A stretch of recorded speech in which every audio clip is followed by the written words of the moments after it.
En esta segunda parte del video de la clase 1, continuamos trabajando con vectores en forma geométrica y vamos a ver en particular la combinación lineal de vectores y luego resolveremos el ejercicio número 2 y el 4 de la práctica propuesta.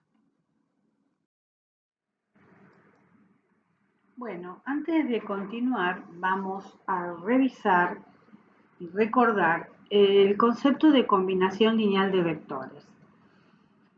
Para ello vamos a tomar un conjunto de vectores, el conjunto B, formado por los vectores B1, B2, B3, B sub n, n vectores en general. Siempre los conjuntos recuerden que se escriben entre llaves.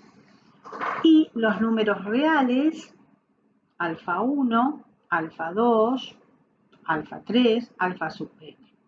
Vamos a llamar combinación lineal a un vector u, por ejemplo, que se obtiene realizando las siguientes operaciones entre vectores. Haciendo el producto de un escalar alfa 1 por el vector B1 más un escalar B2 por el vector B2 más un escalar B3 por un vector B3 y así hasta llegar al último escalar por el último vector.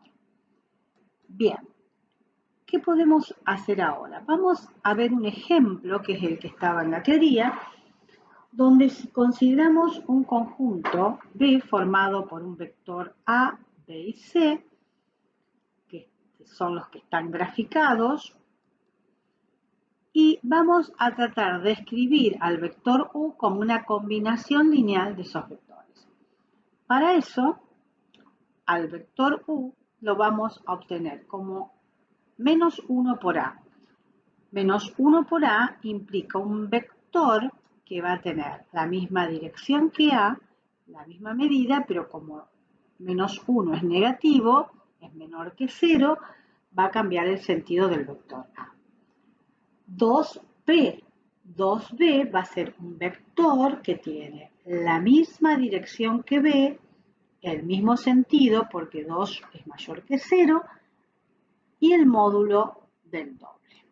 Ahí lo representamos. Y luego 4C. 4C también será un vector que va a tener la misma dirección que C, el mismo sentido y el módulo de 4 veces el módulo dado. El sentido es el mismo porque es positivo. Luego unimos origen del primero, extremo del último y obtenemos el vector U.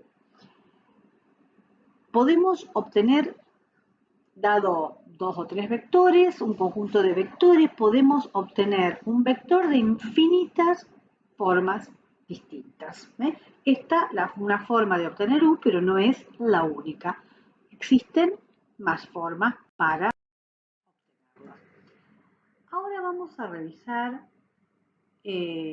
vamos a hacer algunos ejercicios de la práctica, de los cuales ustedes ya tienen algunos ejercicios resueltos en el aula.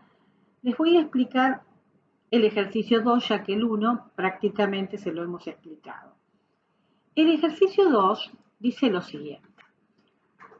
Dados en B3, o sea, en el espacio, los vectores U, V y W, que tienen la dirección de las aristas del tetaedro irregular, representado en la figura que estamos abajo, se pide expresar al vector AC, al BD y al DA en función de U, V y W o de sus opuestos, a través de una combinación lineal, que es lo que repasamos en la diapositiva anterior. Y luego representar en la figura al vector U más B.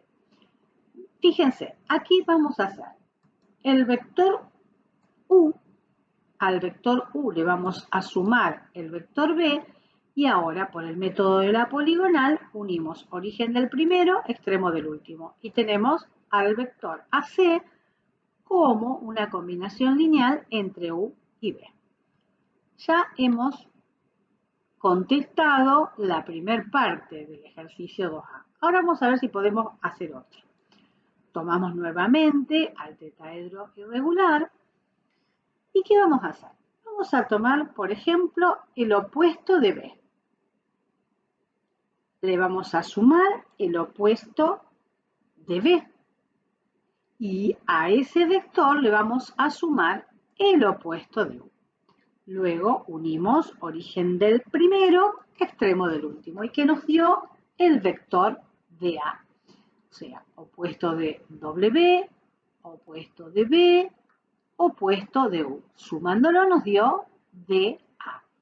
O bien podríamos haber dicho que DA era el opuesto de U más B más W. Porque si hacíamos U más B más W, nos daba el vector AD. Si buscábamos el opuesto, era DA. Bueno, les queda a ustedes buscar una combinación. Bueno, ahora veremos el ejercicio 4 de la práctica que dice lo siguiente. Dados en B2, o sea en el plano, tres vectores cualesquiera, U, B y W, determinar gráficamente un vector X tal que la suma de esos vectores nos dé el vector nulo. Bien, elijamos un vector U cualquiera, el que se les ocurra, otro vector que lo llamamos opuesto de B, otro vector que llamaremos W. Por lo tanto, ahora lo que vamos a hacer es la combinación lineal, o sea, la suma de esos vectores. Para hacer la suma, aplicamos la regla o el método de la poligonal, ubicando el primer vector. En el término del primer vector, que es U, aplicamos el origen del vector menos B. En el término de menos B, aplicamos el origen del vector B, o sea, trasladando, recuerden que son vectores libres, trasladando paralelo a su dirección al vector B. Y ahora unimos el origen, unimos a partir de W con el origen de U. Y definimos otro vector que llamamos X. Ese es el vector X que estábamos buscando, que tenía que cumplir la condición que cuando lo sumáramos a U menos B más X nos diera el vector nulo. Recuerden que el vector nulo no tiene ni dirección ni sentido. Su módulo es 0. En realidad, acá lo que estaríamos representando es la trayectoria de un móvil o una persona que parte desde su casa, va a un sitio 1, de ahí va a un sitio 2, del sitio 2 va al sitio 3 y después del sitio 3 vuelve a su casa. O sea, esa es la trayectoria, el recorrido. Pero eso no quiere decir que el recorrido sea 0. El recorrido es el que está indicado por los vectores. Lo que vale 0 es la suma de esos vectores. Bien, con este ejemplo estaríamos dando por concluido